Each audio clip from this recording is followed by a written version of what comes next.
Good morning, afternoon, evening, everybody. Welcome to this panel on the international laws of war and gray zone space warfare. It features the work of Major Jessica Tirado. I will introduce the members of the panel and then make way for Major Tirado to discuss her work. Mr. Arpan Chakravarti will then follow. Mr. Arpan Chakravarti is a lawyer by training. Currently, he holds the National Security and Foreign Affairs Consulting Editor position at the Pulse India, a digital forum. His research interests include the law, national security, and foreign affairs of South Asian countries.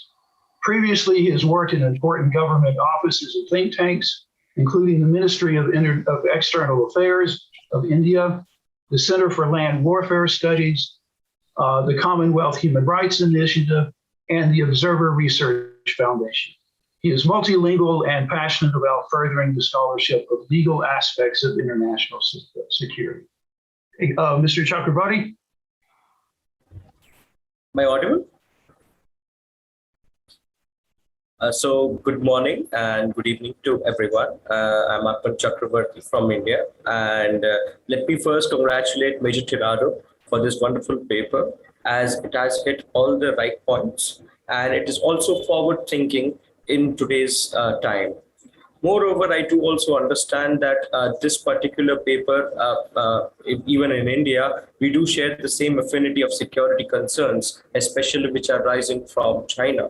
So at this point of time, if somebody does ask me as to what would amount to gray zone warfare, I would have simply put it I would have responded to in such a way that it is a set of activities which are between peace and open conflict.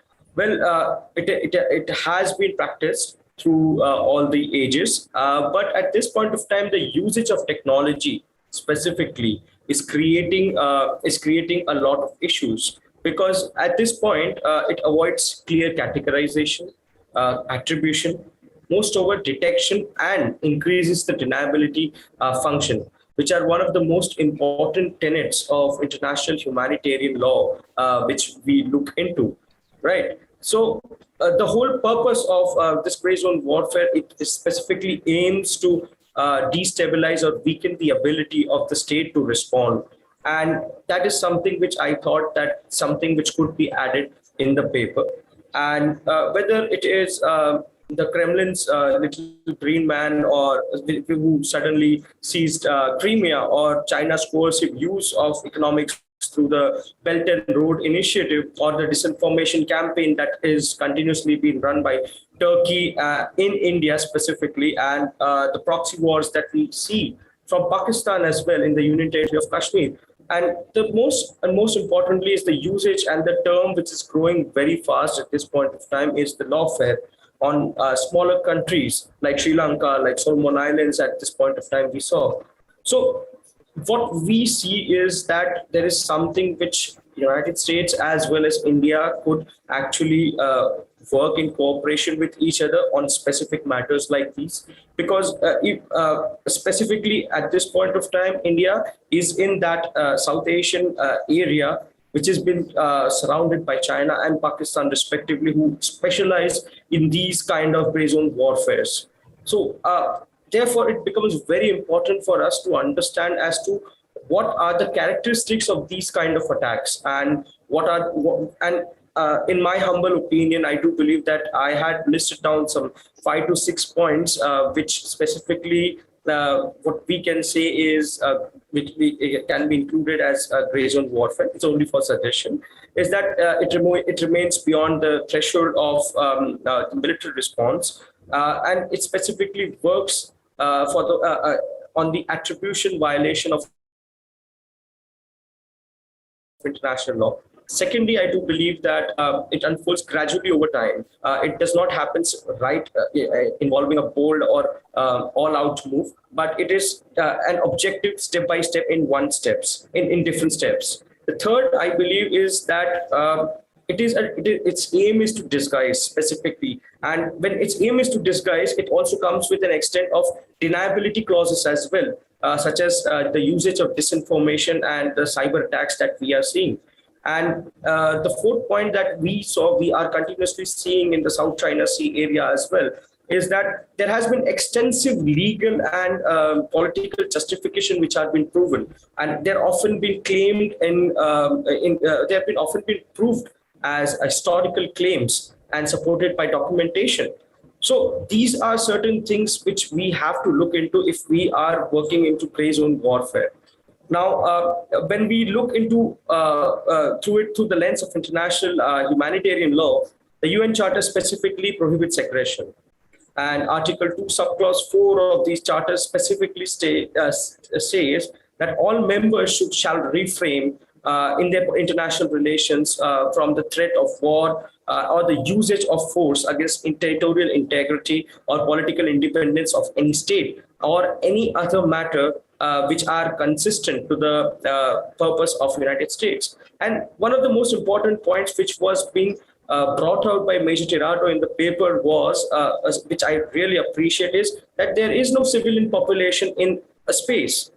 But I also believe that one point which could have been added is that even though it is not, the civilian population does not reside in space yet, but the direct effect of it directly comes to the civilian population living on the earth. So that is something which could have been brought into the paper. And moreover, I also believe that the unlawful use of force that violates the provision of Article 2, Subclause 4 generally requires force engaging in military activities, which are either traditional armed forces or the non-state armed forces. So in practice, I do believe that gray zone warfare measures are designed in such a way that the identification of these kind of violation of the charter does not constitute as unlawful. And therefore, how to work around this is something that we have to think about. And a number of tactics that consistently that we have been seeing, and it also is not accounted by the Charter's prohibition on the use of force, is, for example, the economic measures that are economic sanctions, the cyber operations, disinformation, and lawfare traditionally, it did not traditionally violate the Charter of Article 2, Subclause 4. In theory, and therefore, when a state specifically employs cyber capability in gray zone conflict to damage infrastructure or disable infrastructure, it would not amount to use of force. Then how do we bring the whole concept of the state responsibility or non-state actors who are responsible for it? And when we come to this whole concept, there also stands a point wherein we ask as to how important is the space domain in strategic competition. So the answer would be overwhelmingly important, because the ongoing technological breakthrough, which was also being brought out in Major Tirado's points, was that now countries are gaining capabilities to either destroy or disable nations' space assets, and they are leaving. And when these things happen, they leave them without eyes and ears in the sky. And thus, it would directly affect the security establishment of the country, which specifically deals with communication, navigation, and the others. And one of the most important points that Major Tirado also brought out in the paper was the role of China specifically. So we saw a record number of satellites which were being placed in orbit, and the latest figures were like 1,809 satellites were being placed. 108 of them were from China, and this is coming from the UN Office of the Outer Space Affairs. And this is 2021, and in 2022 there were 755 satellites which were being launched, and China is already at the highest number of satellites with 46 of them, and 9 of them which came on the same very day. So this also demonstrates one simple thing that we have to understand, whether it's United States or whether it's India or all the superpowers or all the rising and the superpowers in the country across the globe, is that the future of conflict will be in space. And as for today, warfare is getting directed at the space assets, which has the potential to neutralize all forms of war fighting on the ground. or in the air, or at sky, or in the sea. And therefore, defense and offense, they specifically rely on space assets as well. And space, among the other things, as we know, that it also aids in the intelligence, surveillance, reconnaissance, just to secure communications, navigations, precise delivery, weapon system, electronic warfare in specific, and cyber operations in military operations. And even whether it's the U.S. intelligence community or the Indian intelligence committee, community, all the other countries were taken aback when China specifically tested out their advanced hypersonic fractional orbital bombardment system in August last year. And this specifically is a concern for all the countries across the globe. And even during, if we take it in the contemporary times, even during the ongoing Ukraine-Russia conflict, one of the most important things that we saw is that the Ukrainian forces, they had access to satellite communications from systems which are known as the Starlink, which was being provided by Elon Musk SpaceX. So it provides, and therefore it is helpful for them to provide real-time targets for artillery fire, as well as to secure internet and all the other Ukrainian ground forces. So we have to understand that how important a space conflict can bring out. And for that, we also have to understand that war gaming among those things are going to be important in the coming times.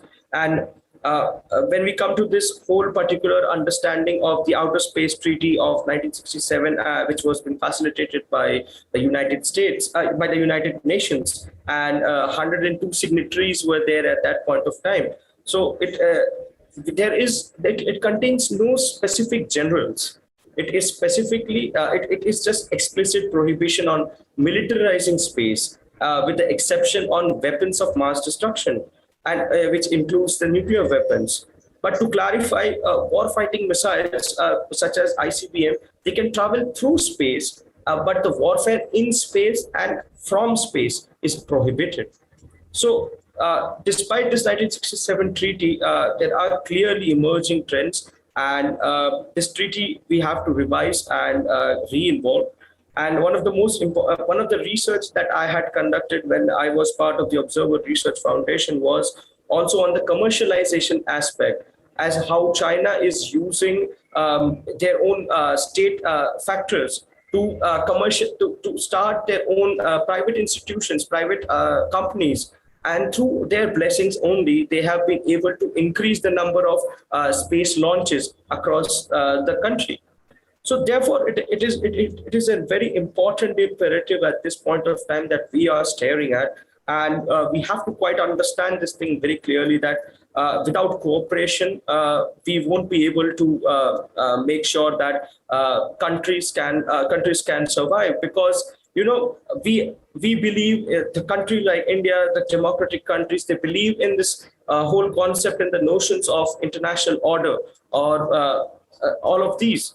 But there is this one role player who doesn't want to understand that this is how the rules are. These are the rules that are being played by, and therefore the space cooperation plays a very important role. As we see at this point of time, that even Quad specifically has taken up this whole measure, this whole thing.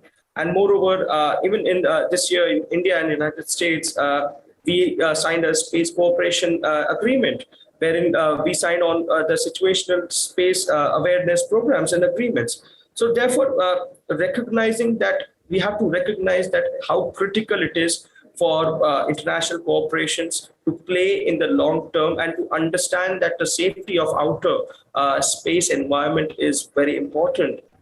Moreover, I do believe that this interdisciplinary exploration would be playing a very, bringing in new opportunities for collaboration. So I do think these are something that I had in mind when I read the paper. And for that, I wish you all the very best.